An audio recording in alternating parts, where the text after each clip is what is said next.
बात सबको मालूम है कि नवंबर में उनके यहाँ पे और उनके सहयोगियों के यहाँ छापा पड़ा। 23 घंटे तक ईडी उनके घर में रही, उनसे पूछताछ करती रही। उसके बाद लगातार ईडी के द्वारा उनको सम्मन देके बुलाया जा रहा था। काफ़ी दबाव में थे, परेशान रहते थे। अक्सर कहते थे कि यार मैं जैसे ही एक्टिव होता हूँ फ़ोन आ जाता है और फिर से मेरे को वापस आना पड़ता है।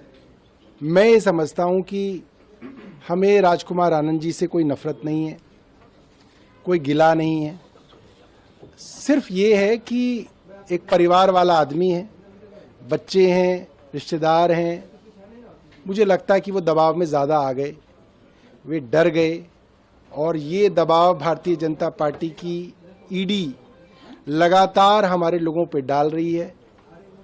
ये कहा जा सकता है कि अरविंद केजरीवाल जब ईडी के सम्मनों पे नहीं जाते थे तो वो यही कहते थे, मेरे को एग्जामिन करना ईडी का मकसद नहीं है।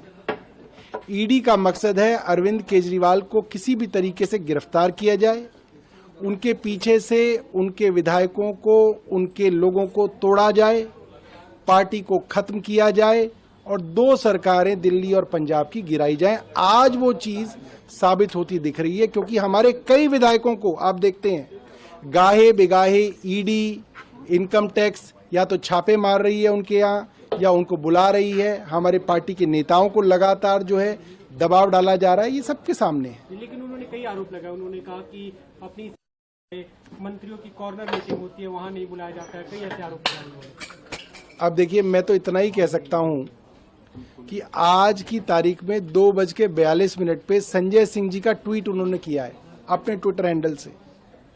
इससे ज्यादा मैं क्या कह सकता हूँ। अब तक के इतिहास में मुझे नहीं मालूम दिल्ली में कभी अनरिजर्व्ड सीट पे रिजर्व्ड कैंडिडेट दिया हो। हमने ईस्ट दिल्ली से दलित समाज के कैंडिडेट को उतारा है, ये जानते हुए कि लोग कहेंगे कि ये क्या किया, मगर हमने उतारा है। हमें लगता है कि नहीं, ये पार्टी की एक फिलॉसफी है, उसके ऊपर हम चलेंगे।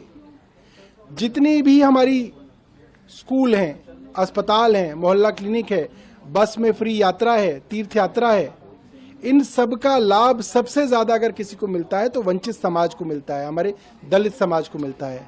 पार्टी के हर कार्यालय में, हर मंत्री के दफ्तर में, हर ऑफिस में बाबा साहब अंबेडकर की तस्वीर लगाई जाती है। यहाँ तक कि पाठ्यक्रम के अंदर हमने बाबा साहब अंबेडकर की से जुड़ी हुई बातों को डाला है। इससे ज्यादा क्या हो सकता है। आप देखिए, उनको एक स्क्रिप्ट दी गई, प्रेस कॉन्फ्रेंस में वो पढ़ रहे हैं वो पर्चा।